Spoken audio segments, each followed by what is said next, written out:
तब ब्रह्मा जी को जब प्रसन्नता नहीं हुई सृष्टि करने से, तो दाएं बाएं से ब्रह्मन और सुखरूपा को उत्पन्न किया और फिर उनसे कहते हैं कि अब तुम सृष्टि करो, तुम्हारा दाम्पत्य संबंध है। मन सुखरूपा कहते हैं कि प्रभु हम सृष्टि तो करें, पर सृष्टि करके बसाएंगे कहाँ?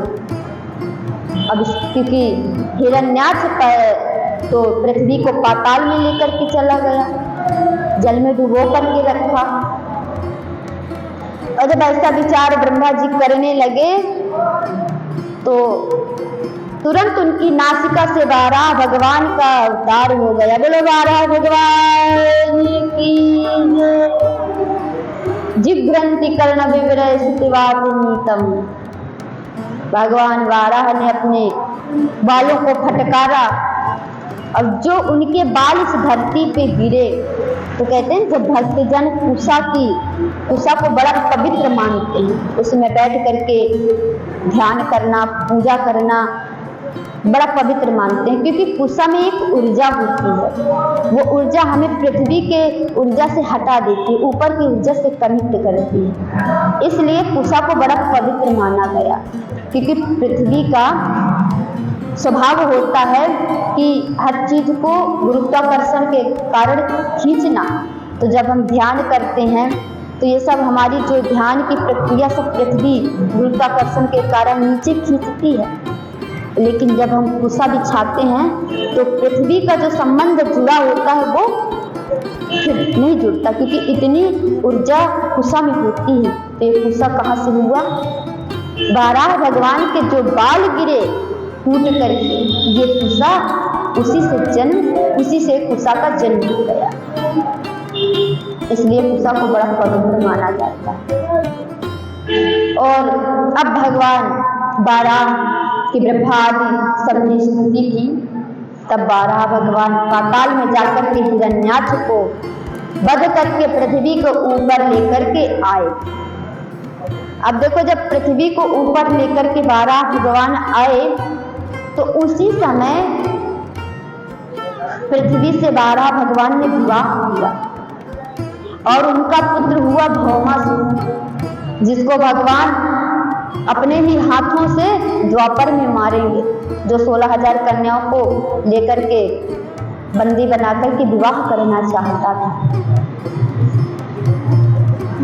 अब इधर विदुर जी ने पूछा कि प्रभु हिरण्याक्ष का क्या दोष था? हिरण्याक्ष क्यों भगवान से बैर करता था और हिरण्याक्ष था कौन? आप इसके विषय में बताओ।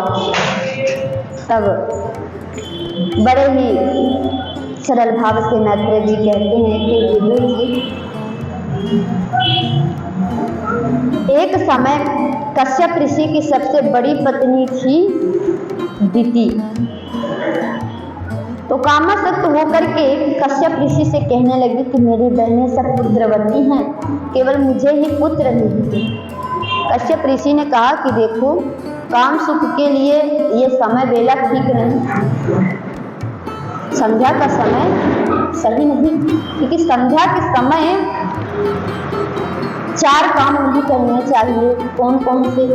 संध्या काले संप्राप्ति कर्म चत्वारि वर्जये, आहारे मैथुने निद्रा श्रद्धाया च विशेषतः। संध्या काल के समय 4 काम नहीं करने चाहिए। आहार भोजन नहीं करना चाहिए, स्त्री प्रसंग नहीं करना चाहिए, और स्वाध्याय अर्थात पाठ नहीं करना चाहिए, पढ़ना नहीं चाहिए, और निद्रा सोना नहीं चाहिए। अच्छा, इनसे हानि क्या होती है?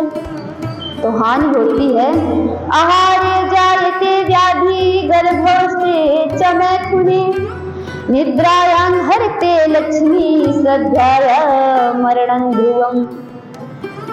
आहार करने से संध्या के समय पेट की बीमारियां उत्पन्न होती हैं, और स्त्री प्रसंग करने से संकर्षण पुत्र होता है, जो 7 पीढ़ियों तक पूरा पाप में डुबो देता है।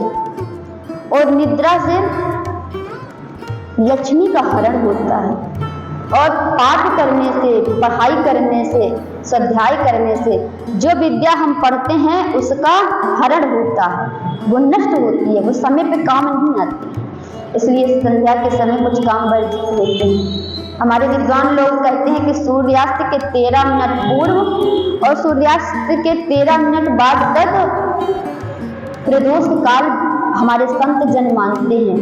कोई कोई संत जन तो 1 घंटा पूर्व 1 घंटा बाद तक मानते हैं। तो संध्या काल के समय ये सब काम नहीं करने चाहिए। और कहते हैं ऐसा घोर तमा बेला घोराणा घोर दर्शन चरंती यस्यांग भूतानि भूतेषु चार चरारिहा। इस समय भगवान रुद्र अपने गणों के साथ में विचरण करते हैं, विहार करते हैं।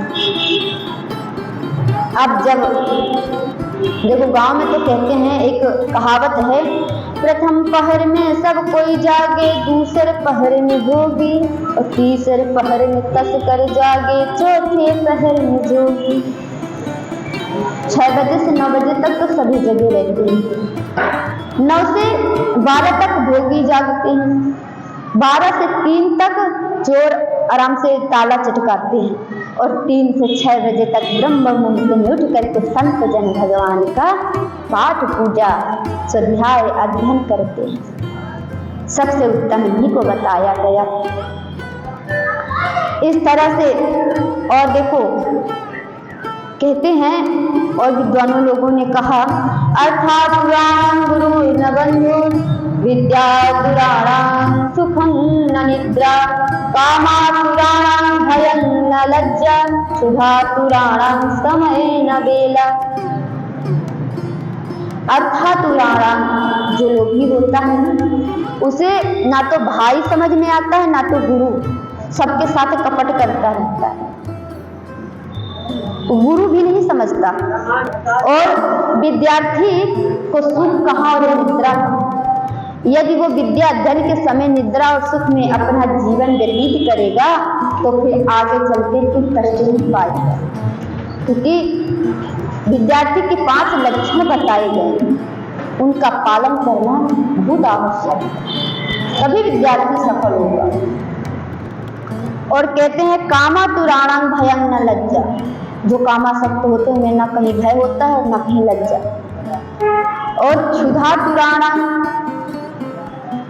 जब जिसको भूख लगती है तो ना वो संध्या का समय देखता है, ना वो सुबह ना शाम, हर समय भोजन करने लगता है।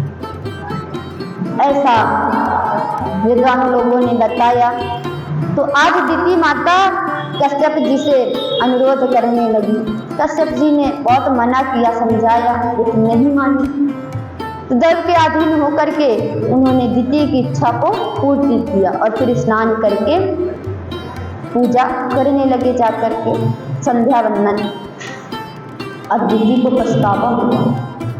दिति रोती हुई गई कश्यप जी के पास।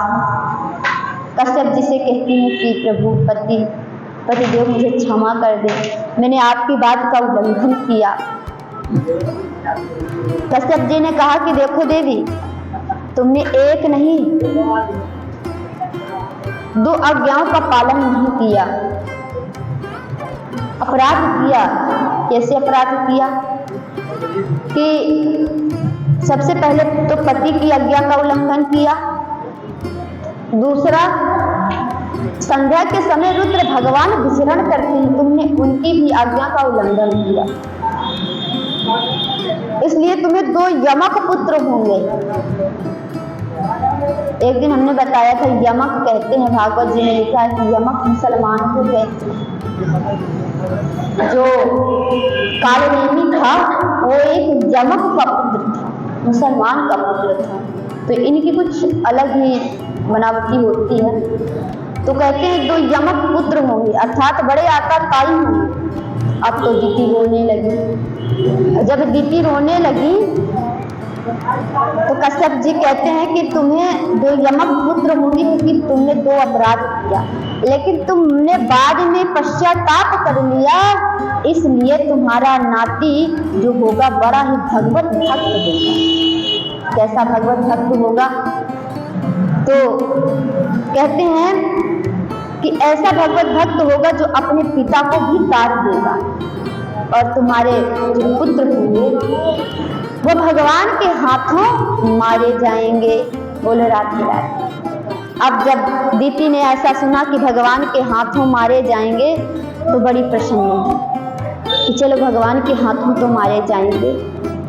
और जब उन्होंने सुना कि मेरा नाती भगवत भक्त होगा तो और प्रसन्न हो गए। ऐसे भगवान।